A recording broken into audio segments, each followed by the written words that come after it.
So many big reports have come out the last 24 hours, but for the sake of focus, I will focus on the main two big stories that you guys need to learn everything about as we discuss the big updates surrounding Ricardo Calafiori and Corinthian sensation and WESLEY GASSOVA. So I hope you guys enjoy the video. Hit that like button. But before we get into anything, today's video is brought to you by Surfshark. The sun's shining. We're currently in holiday season and I've been taking advantage of that.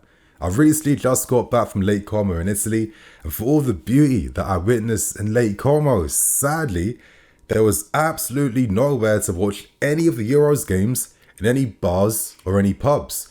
So this is where Surfshark came in big for me, because it allowed me to tap into my home country servers to follow all the latest Euro games using BBC iPlayer and ITVX. And this is where Surfshark can come in big for you, because not only are you able to tap into your home country to watch your favorite shows, films, or anything, you can tap into other regions in the world to watch region-locked content, to maybe do some online shopping. The possibilities open up, and Surfshark will always keep your online activity safe and mask all your activity, which I know is pretty handy for some of you guys watching this year. Close some of those tabs, mate. But anyway, try out Surfshark yourself without any risk and take advantage of their 30-day money-back guarantee.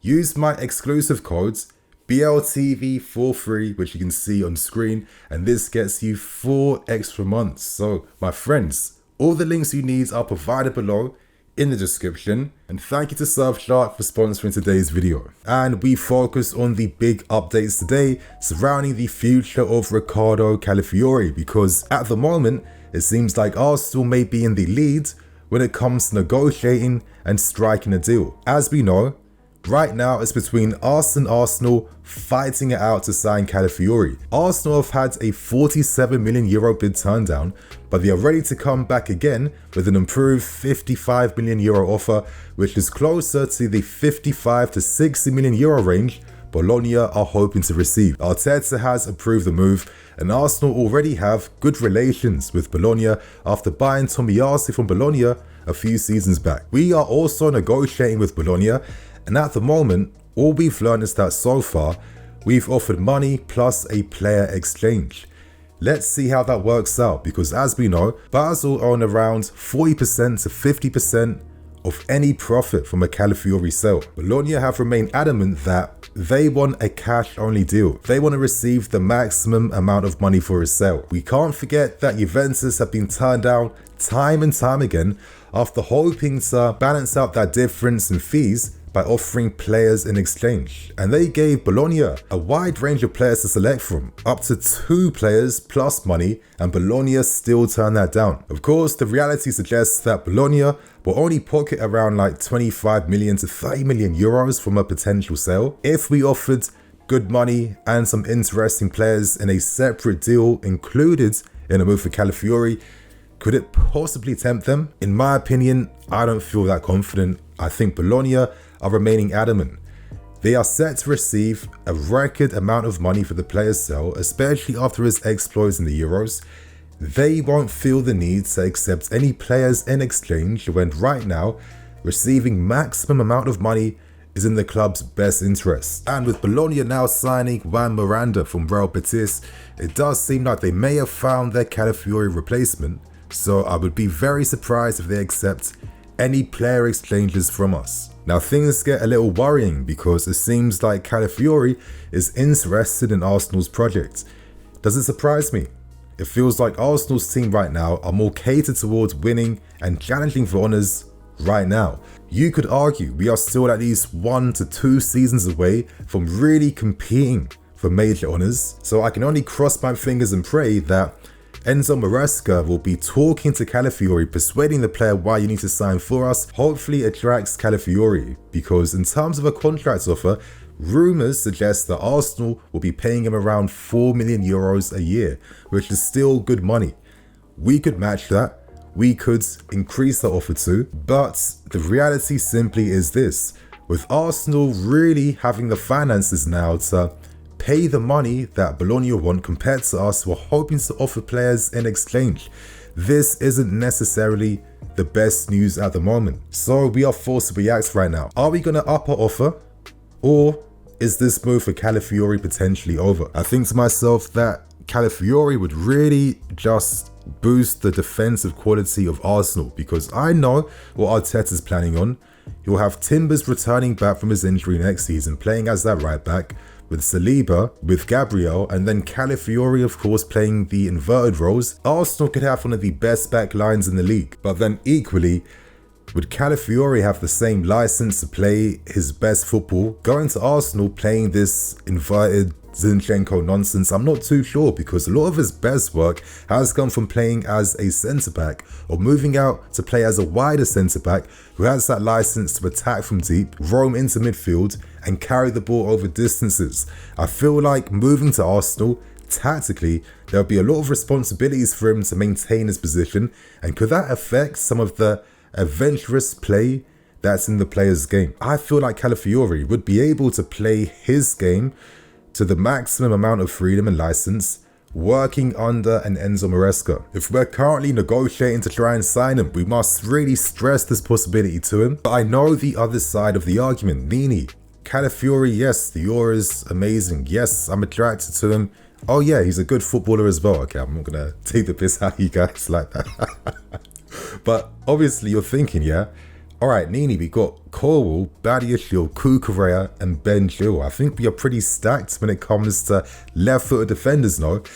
My whole argument is based on reports that have been confirmed that we know as a fact. We are currently in the market to sign a left-footed defender. And this tells me one thing. Now, tomorrow I'll have a predicted 11 video coming out that I hope you guys would enjoy. But now I'm starting to feel like, okay, the left-footed defender will be spread out to make a makeshift back three. I don't even think he'll be playing as an inverted midfield player. That could be an option, but I don't think that is the leading option Maresca will turn to. I do feel like we will see more of a classic pivot. I think one of the right fullbacks will advance forward to take up a wing position. And I do think that left-sided defender we hope to sign will become part of a makeshift back three. And the other notable information that we can't forget is that either one of Cucurella or Ben Chilwell, as we now learned from Matt Law last night, could be up for sale depending on the offers we receive. Now at the moment, Cucurella's stock is rising, he's having a very good Euros, and it seems like the club are open to keeping either one, but would sell one depending on who gets the best maximum offer in. And at the meantime, you could argue from a purely tactical point of view and talking point, Ben Chilwell may not be as needed, because I can't imagine Maresca will have a use for both marauding advancing fullbacks at left back and right back. I think only the right backs will get that luxury, and at the moment, even though Ben is better than his current criticisms in the fan base, you could argue that for a future-proof position in Maresca's team, going for that left-footed defender right now and sacrificing a Ben could be the best move, knowing the fact that Ben could be easier to sell due to Premier League demands. That's how I'm seeing things at the moment. So in that sense, Calafiori, or a left-footed defender, is a need for the team and for Maresca. Now, as we know, we're looking at a range of options. You're looking at Murillo of Nottingham Forest. Today he came out as he was interviewed by Brazilian outlets, mentioning the fact that he only signed for Nottingham Forest because they were a stepping stone club, that he had only hoped to be there for 1 year before moving on to a bigger and better club. He's currently unimpressed by the high asking fee that Forest are hoping to receive for the player. He thinks it's too much and it may deny him a move to a bigger club. Let's see what happens with Forest. As we know, we can't offer players in exchange because players don't want to step down and go to Nottingham Forest. That's a given. But Murillo is another profile like Calafiori, where they're incredible progressive passers, very good at carrying the ball out through lines. When I mean that, they can carry the ball out, beat the press from the strikers, carry it into midfield. And I really feel like for teams now that are dominating possession, it's even more imperative that you have these technical players at deep who are essentially, your Murillos, your Calafioris, they're essentially wide midfield players.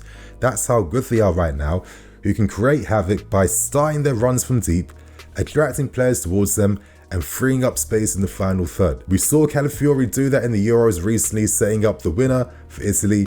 I think this is the player that Maresca wants to have in his team. And my thing simply is that when players like Calafiori are available on the market, he will only be available on the market maybe once or twice in his entire career.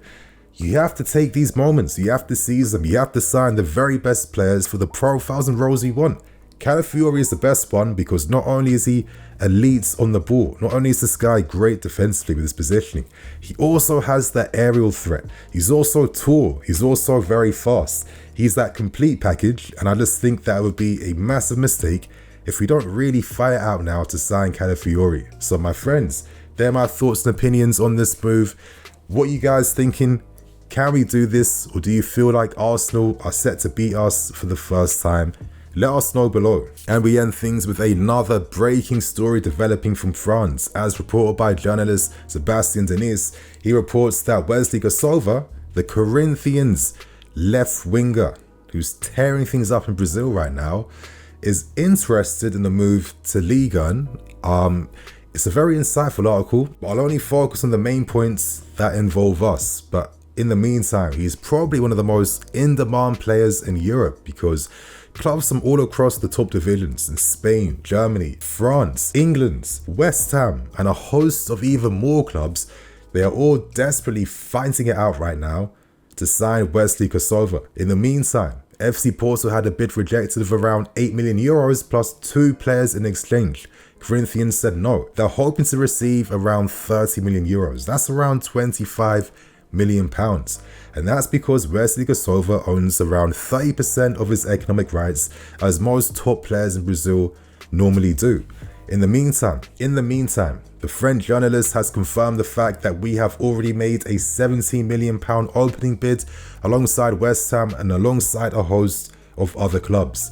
Now that's around 20 million euros, which is closer to the 30 million euro range that Corinthians are hoping to receive. So we aren't too far off from striking a deal for the player, but he's really in demand. And the French journalist mentions the fact that the player and his team feel like a move to Ligue 1 makes the most sense in terms of just developing his game and using Ligue 1 as a stepping stone to the Premier League.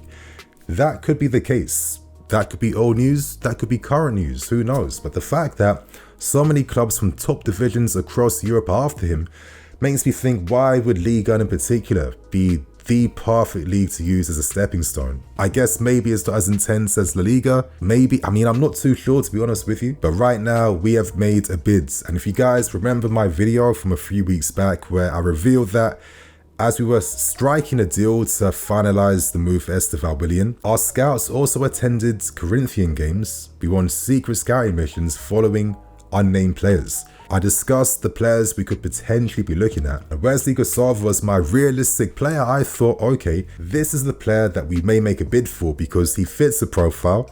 He's a very exciting player with a lot of upside, and he comes for a pretty reasonable and competitive fee. Now, is there an argument that we could make a signing under Blue Code for Strasbourg, maybe freeing up some transfer budget on our ends, and then maybe satisfying the player and his team's motivations of playing in Ligue 1 first before moving on to the Premier League? And sticking with Strasbourg for just a little bit longer, they've recently captured one of the most exciting Colombian prospects in a while in Oscar Pereira.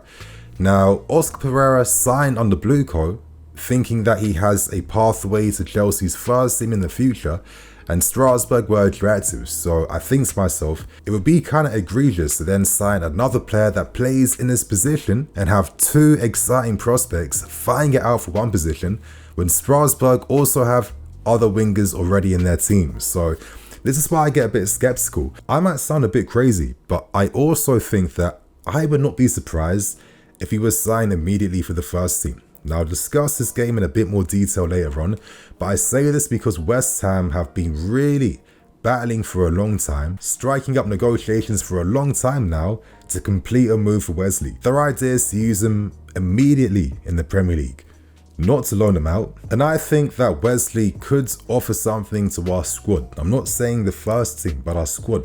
Simply because I think physically, at around 6 foot, I think he is probably ready to cope with the demands of the Premier League, because not only is he stupidly explosive in that point to where he does get some comparisons with Mbappe in terms of dribbling style, not overall ability. But he's a player that plays that wide forward. I like wingers that can play towards goal, that don't just do their best things away from the goal, but they look to cut inside to take shots on goal. I think that Wesley is that type of player. I think he has a very powerful shot. I do think that he's very difficult to stop over long distances, and I think he's even more difficult to stop in like closer spaces because he has the physicality to shield the ball, to push people off him. He's very stocky, he's very powerful. And I just think that after seeing what Maresca did with Fataru, the Ghanaian winger last season, and his work with young players, especially at Man City when he coached them to a PL2 win, I don't think a player like Wesley Gassova is out of the range for Maresca to turn to. Not when he has a potential like elite skill already, and that's his dribbling ability. Because wow, you can't really stop him when he's at full speeds. He's very difficult to get off the ball. Quick feet, change of direction, stupidly explosive. And at the moment, he's doing like 10 plus dribbles a game in Brazil with like a 60% dribbling success rate, which is elite. Obviously, he does overcompensate with his will to want to beat his man too much, and his decision making isn't perfect of not releasing the ball at the right time, not taking shots when he should, not taking them early enough, you know. I think that can be refined, and I think that if he's your squad winger alongside your Sterlings and Mudriks, he can get some good minutes this season and also develop under Maresca's watchful eye even better. Because realistically, we won't be signing Nico Williams for 55 million euros and then paying him like 250k a week. We've shown this window ambitious moves like this aren't really in our favor. We can't afford them. We don't have CL football. But Wesley does fit a profile we need. Someone that has reliable dribbling threat, someone that can play up front, on the left, who can cut inside, who offers some positional fluidity, because this is what Maresca is hoping to build with us for next season. So let's watch this space because we aren't guaranteed to sign him. West Ham could win this. Porto can come back with a bigger offer. It's not over yet, but I am not surprised that we are turning our attentions to try and sign him because I think this guy has big potential. He's performing really well back in Brazil to the point where there's strong belief now that once the Copa America is over, he will take part in Brazil's squads for the 2026 World Cup qualifiers, and they won't be saying that for no reason, right? So my friends, they're the two big stories today. Share your thoughts and opinions. Let us know how you're feeling about these big reports. And my friends, on that note, I am Dini FC, this is BlueLionsTV. See you guys all later.